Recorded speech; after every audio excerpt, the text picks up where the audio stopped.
So today we're going to look at the addition and subtraction of rational functions. All right, so let's have a look at our question. So we want to add or subtract the following rational expressions and state restrictions. So move that over there. So the first question is A, 7x plus 1 over x plus 5x minus 2 over x. So remember, when you're adding or subtracting fractions, we need to put everything over a common denominator. So let's have a look at this first question. So notice that the denominators are the same. They're x. So we don't actually have to do anything. We just need to add the numerator. So let's do that. So our denominator is x. Hopefully that's long enough. And we're going to add our numerator. So 7x plus 1 plus 5x minus 2. So let's simplify our numerator. 7x plus 5x is 12x. And then, did I get that? Yep. So 1 minus 2 is negative 1, and our denominator is x. So now we're going to state the restrictions.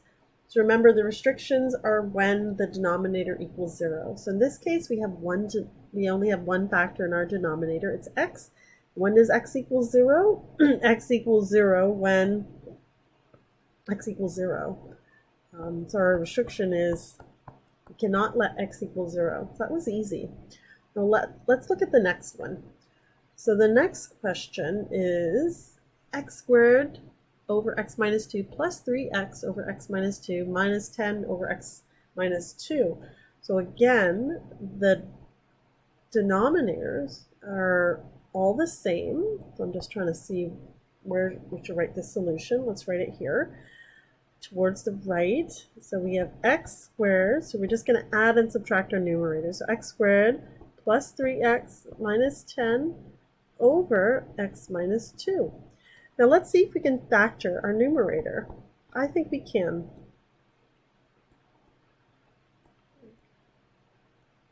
So the factors of x squared are x and x. Factors of 10 are, we're going to use 5 and 2. I'm going to put the plus there, the negative there. Okay, let's see if that numerator, the way we factored it, if it indeed works. So let's have a look. We have x squared plus negative 2x plus 5x, which gives us our 3x minus 10. So we factored correctly, and now we can cancel out the factor in the numerator and denominator, the x minus 2 factor, which is great. And we're left with, let's put it here, x plus 5. Now we need to state our restrictions. So remember, our restrictions are when our denominator equals 0 and our denominator consists of one factor, x minus 2. So our restrictions are when x does not equal 2. So all this holds that we've done in green when x does not equal 2. Okay, so let's look at the third one. So y squared minus 20 over y squared minus 4 plus y minus 2 over y plus 2. All right, so let's see, where should we do this one? Let's do this one down here. I think we'll need a little bit of space for it. All right, so let's rewrite it. So y squared minus 20 over y squared minus 4 plus y minus 2 over y plus 2. All right, so let's make this a little larger so it's easier to see. So if you notice, our denominators are not the same. So we need to determine what a common denominator will be. So we can just go ahead, and if we wanted to, we can multiply, let's see, the second term by y squared minus 4 in the numerator and denominator, and the first term, a rational function, by y plus 2 in the numerator and denominator. I don't think that's the most effective way or efficient way to do it. What I suggest is we factor the denominator in the first rational function and see what the factors are. So why don't we do that? So our numerator we're going to leave as is. Our denominator we're going to factor. If you notice, it's a difference of squares, which makes it easy to factor. And our second term we're going to leave as is. So if you notice, in our first term, a rational function, the denominator factors into y plus 2 times y minus 2. So that means there's actually a common factor of y plus 2 so far in the denominators. The one factor that is not taken into account in the second rational function is the y minus 2. So that means we need to multiply the second term by y minus 2 in the numerator and denominator. So let's do that.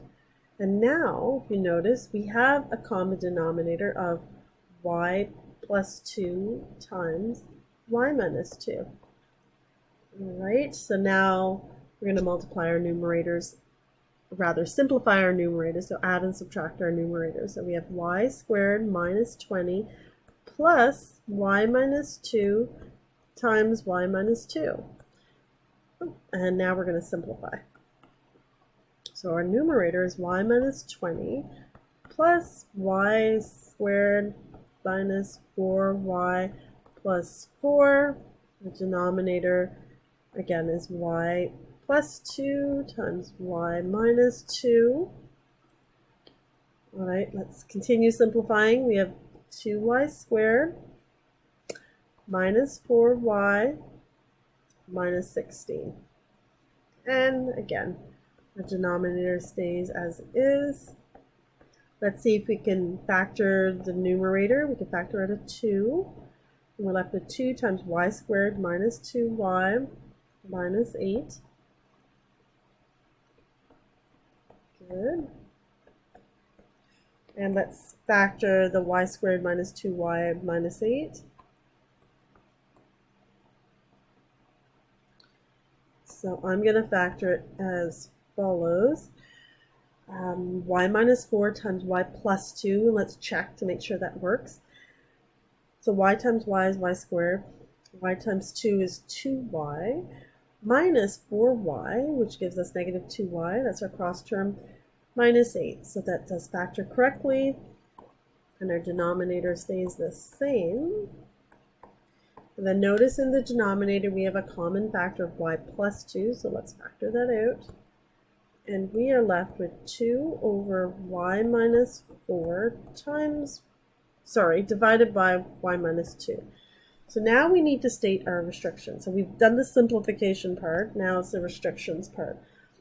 So remember, our restrictions are based on the denominator and when the denominator equals 0. So if we scroll back up, our original denominators were y squared minus 4 and y plus 2. We found a common denominator of y plus 2 times y minus 2. So this is where we look for our restriction. So we do not want the denominator to equal 0. So that means we don't want y to equal 2 or negative 2. So our restrictions are, let's write them down. Therefore, y is not equal to 2 or negative 2. Those are our restrictions. Great, so we're done that one. Now let's scroll back up and let's look at the next question, our last one. So D. So in this case, we have x minus 1 over x squared plus x minus 6 minus x minus 2 over x squared plus 4x plus 3. So again, we don't have a common denominator. And we could multiply, we could just work with the quadratics in the denominator that we have and multiply those together, but that gets a bit messy. So instead, what I suggest is we try to factor. We try to factor as much as we can before looking for a common denominator. So why don't we do that? So we're going to, let's look at the first rational function. Let's factor that denominator, so the x squared plus x minus 6. It's a quadratic, so we're going to have linear factors. I think that's how we factor it. Let's check. So x times x is x squared. X times negative 2 is negative 2x plus 3x. That gives us our x term. And then 3 times negative 2 is negative 6. So that works. Now let's try and factor the denominator in the second rational function. So again, we're going to factor into linear terms since we have a quadratic. And I think this is how we factor it. So let's check.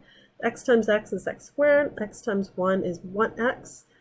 Plus 3 times x is 3x. So 3x plus 1x is 4x. That's our cross term. And 3 times 1 is 3. So we're good. So now let's look at our denominators. And we notice we have a common factor of x plus 3. The only factors that are not common are the x minus 2 and the x plus 1. So that means we need to multiply the first term by x plus 1 in the numerator and denominator, which I'm doing right now, and the second term by x minus 2 in the numerator and denominator, which I'm doing now.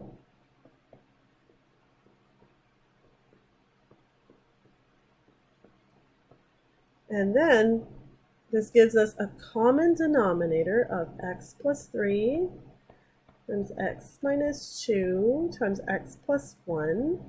And now we can just add or subtract our numerators. So in this case, it's x minus 1 times x plus 1, yes, minus x minus 2 times x minus 2. Now let's start simplifying our numerator.